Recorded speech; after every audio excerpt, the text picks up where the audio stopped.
I was 8 years old the first time I heard his name.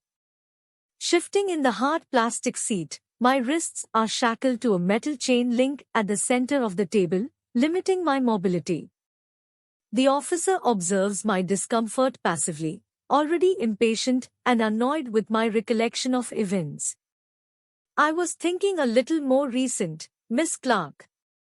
Like why you were caught standing outside his home with a bloody. No, you don't understand. I need to start at the beginning.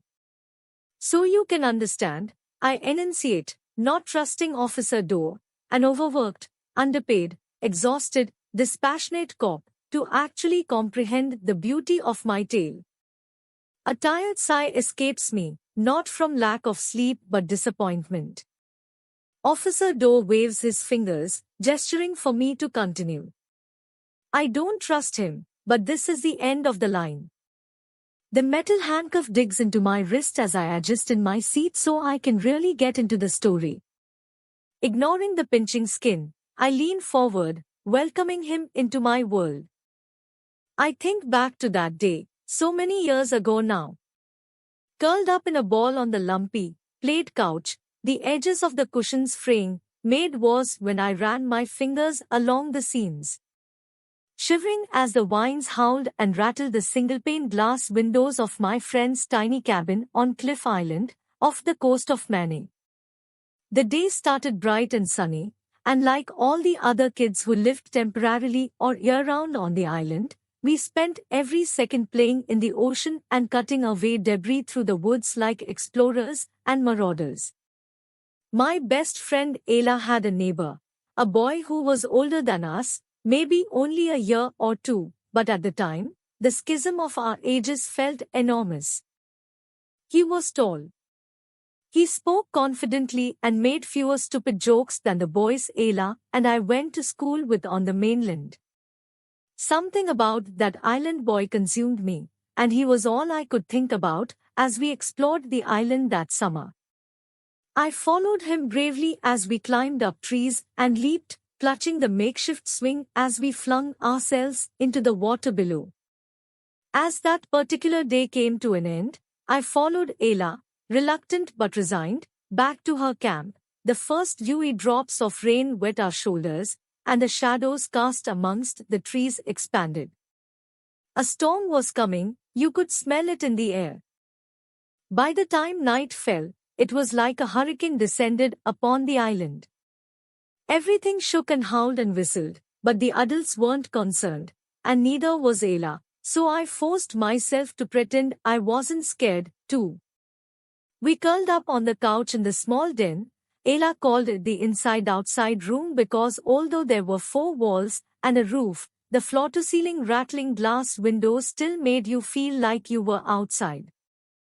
Hovering together under mounds of blankets, Ayla's parents flipped through the channels of their old TV. At that time, they could only get basic cable, and it sat like a gargantuan box on the floor, surrounded by towers of VHSs and DVDs, and landed on a movie. A lime green light and eerie music set the first scene. Ella's parents argued over whether they should let us watch it or not. In the end, her mom sighed and told her dad he could be the one to deal with us girls if we were up all night crying from nightmares. That's not what happened, though. Because I was 8 years old and about to learn the name of the man who would change my life forever. What's this movie called?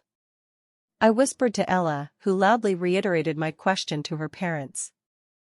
Her dad responded between chews of soggy popcorn, Tommyknockers. It was a weird movie. I felt like my mind was being twisted and warped and corrupted, then pet gently to rest when the movie came to an end. It's a Stephen King. You girls be heard of him, right? He's a Mainer, her dad announced proudly. As if we had a claim to him. As if we should know him. That was when my obsession started. I returned to the present, explaining to the officer in front of me. His pen lifts off the yellow-lined notebook, sparking my curiosity. Why wouldn't he use a laptop to take my statement? Surely that would be easier? I like the drama of the pen and yellow-lined pages. Like we're back in the 50s, and he's trying to get me to talk by making the room a little too hot and the light too bright. Any second now, his partner, the good cop, will come in here and offer me a cigarette and a whiskey. Miss Clark, Officer Dower prods, annoyed that I keep getting lost in my head. I didn't play with the other kids the next day. I didn't care about the tall, handsome boy next door. After the movie ended, I asked Ella's parents about Stephen King, and her mom casually explained, while folding musty old blankets and picking up remnants from our slumber party in the inside-outside room, that she had a few of his books lying around somewhere. I just had to dig around and find them. I tell the story like I'm writing it down, with nuance and interiority. You see, I tell the cop, or is he a detective? His plainclothes point to the latter, but he's the same man who caught me outside the tall, Gothic red mansion, handcuffing and stuffing me into the back of his cruiser. I spent that whole summer, hell, the entire next year reading The Dark Towers. I didn't understand half of what I was reading, needing a dictionary to help me translate nearly every line. But it was nothing like the books we were reading in school. I became obsessed. Dower reacts to this word. Obsessed. It's a trigger word, a small point against me, an indication that I wasn't quite right in the head. That led me to other authors, of course. Ray Bradbury, Frank Herbert, Clive Barker, Douglas Adams. Then, as I got older, it became Atwood and Neen, Vonnegut and Polinick and Bukowski. I lost myself in. A gruff throat clearing interrupts my train of thought, and I glance up, wide-eyed and mystified, suddenly immersed in all those unspent feelings of my youth, trapped in a miasma of misanthropy and bibliophilic lust. But Officer Dower and his graying, whiskery, late-shaven face is disinterested in my passions. He wants the crux of the story, the meat of it, the spoilers. He doesn't want the prose or tension. Just give it to me, his eyes scream. Just admit what you did. He would truly hate reading Tom Robbins. He releases a long, suffering sigh when the door creaks open behind him, and a second officer, this one clad in standard blues, enters the room, holding a clear plastic evidence bag. I wince when I see the contents. The new cop drops the bag unceremoniously on the table between Dower and me, then turns to leave. I look up, making eye contact with the camera in the corner of the room near the ceiling, the little red dot trained on me, recording my every move. They'll later use the footage as evidence of my guilt. They'll tell people I bared myself open on the table, as raw and exposed as the smashed plastic and metal drone, now covered in dried blood in the plastic evidence bag, the camera above capturing my every thought and memory. My erratic behavior, the evidence bag, and a signed confession are all Dower wants from me, though, so I relax, he's only got 2 out of 3. Ignoring his impatience, I smile wistfully. That was when I began writing. I wrote and wrote and wrote.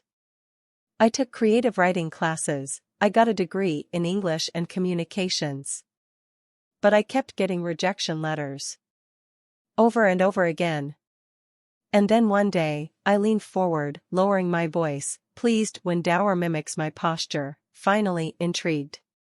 Then one day, I was in Brickton at a Walgreens, and who's up at the prescription counter but Stephen fucking King? Dower lifts his eyebrows, not getting it. Not understanding. I grunt. His ineptitude is exhausting.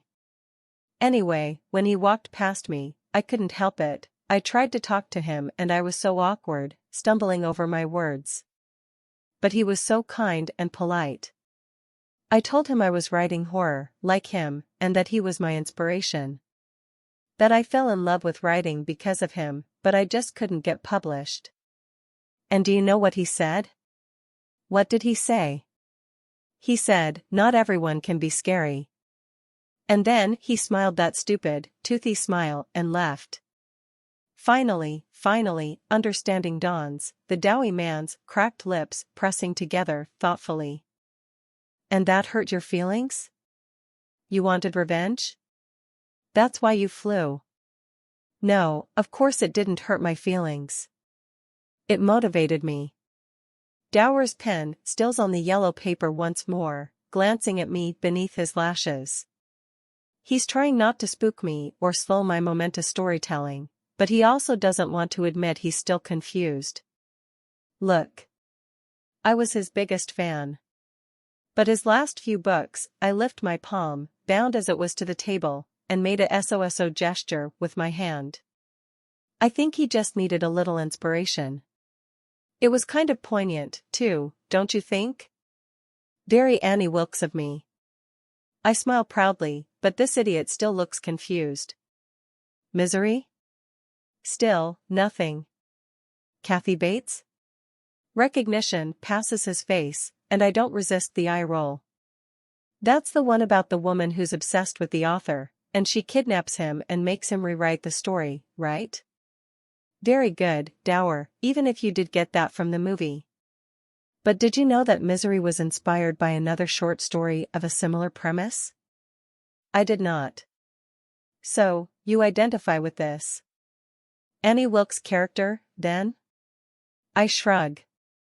Miss Clark, what I really want to know is, what happened when you arrived at Mr. King's Bangor home at 12:36 a.m. this morning? I glance back at the evidence bag, the broken drone, which I lost control of, and the smattering of blood on the plastic casing. On the one hand, I could tell him the story of how it all went so sideways, not at all according to my plan.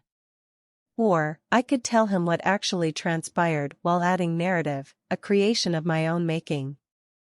Alright, Mr. Dower. Here's the story of what happened last night when I arrived at Stephen King's mansion.